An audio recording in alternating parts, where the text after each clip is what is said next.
The flood of 1913 began on Easter Sunday, March 23rd. For roughly 4 days, rain continued to fall, having 4 separate peaks.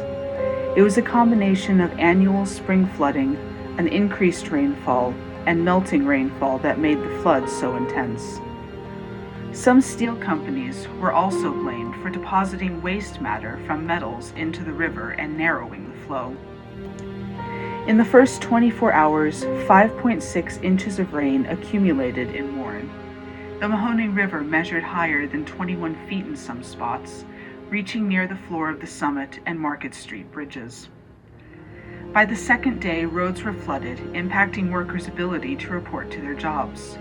By this point, the river had reached its highest point since 1904. On the third day of flooding, March 25th, waters reached the Trumbull Public Service Company, leaving the city without power.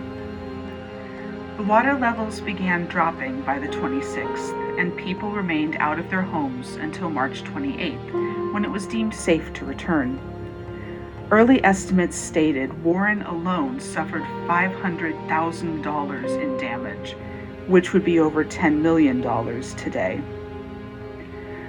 A barn said to be from the Perkins estate dislodged and struck the Market Street Bridge, leading to the Warren Fire Department setting the barn ablaze to save the bridge.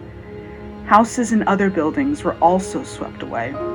The Riverside Auditorium on the corner of West Market and Buckeye Street was uprooted across the road. Local newspapers, such as the Warren Daily Tribune, were still able to publish through the duration of the flood, but resorted to using a jobbing press, which was a more laborious task that created a much smaller sized paper, since the linotype machines and larger presses were without power. Along with the structural damage, Warren also lost 2 members of its community. A 4-year-old boy named Howard was said to have drowned on Wednesday, March 26th, in the Flats area, when the boat he was on with his family capsized.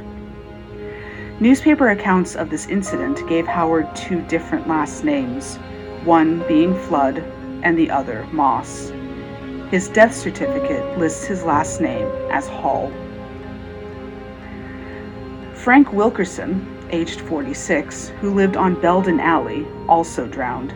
Several articles about his passing speculated whether he had intentionally walked into the floodwaters or was accidentally pulled by the rapids. His body was found at Park Avenue and Fulton Street.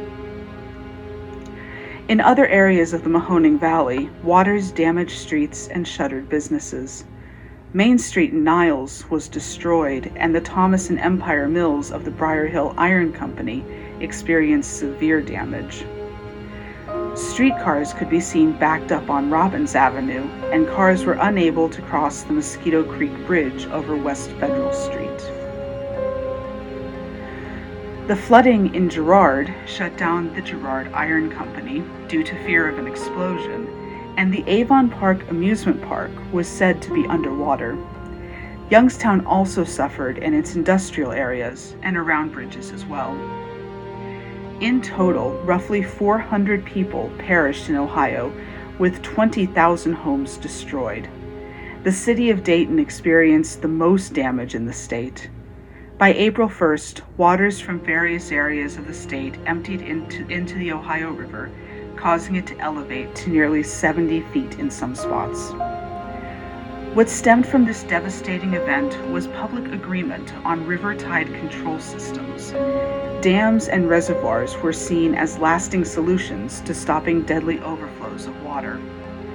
All of this eventually led to the creations of reservoirs at Mosquito, Lake Milton, and Berlin, among other areas.